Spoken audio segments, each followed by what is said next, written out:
ce qui change pour les élèves d'abord, c'est la rentrée dans le premier degré, les nouveaux rythmes pour plus de 60% d'entre eux dans l'Académie de Toulouse.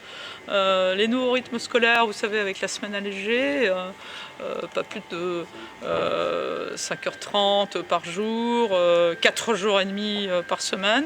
La moitié des communes de Midi-Pyrénées se sont engagées avec l'appui des collectivités territoriales et des conseils généraux dans les nouveaux rythmes. Donc ça, c'est la première chose, quand même la plus importante, c'est la vie des élèves, c'est un peu la vie de leurs parents aussi qui seront obligés de s'ajuster et de s'organiser en conséquence. Donc ça, c'est la première chose. La deuxième chose importante, c'est l'entrée en exercice de l'école supérieure du professorat et de l'éducation, c'est-à-dire l'ESPE de Toulouse, qui est donc le nouvel opérateur de formation pour la formation des maîtres, du premier et du second degré, en formation initiale et en formation continue. Donc elle commence son existence c'est depuis hier, dimanche, et elle formera les nouveaux maîtres qu'on a recrutés pour commencer la première promotion recrutée cette année. Donc 1500 jeunes professeurs de premier et de second degré appelés à être formés à l'ESPE. Il y a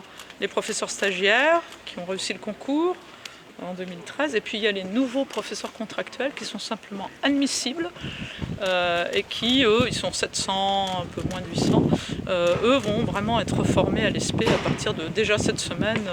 Ils sont attendus dans les classes et ils auront 2 jours par semaine de formation à l'ESPE. Ça, c'est les principaux changements les plus importants. Je voudrais signaler à cette rentrée pour les jeunes handicapés qui sont donc scolarisés dans les écoles ou dans les lycées et les collèges. C'est la conséquence de la décision qui a été prise, annoncée par le Premier ministre le 22 août, c'est la pérennisation des auxiliaires de vie scolaire. C'est des gens qui étaient des contractuels du privé, en fait, qui étaient 2 fois 3 ans, pouvaient accompagner des jeunes handicapés dans les écoles ou les établissements scolaires, et puis au bout de 2 fois 3 ans, on leur disait vous pouvez toujours retourner à Pôle emploi, nous c'est fini, l'éducation nationale on ne peut pas vous reprendre. Or c'est des gens qui étaient compétents, qui avaient fini par savoir travailler avec ces jeunes. Là on va pouvoir, ça c'est une très bonne mesure, les conserver dans le système éducatif et auprès des jeunes handicapés.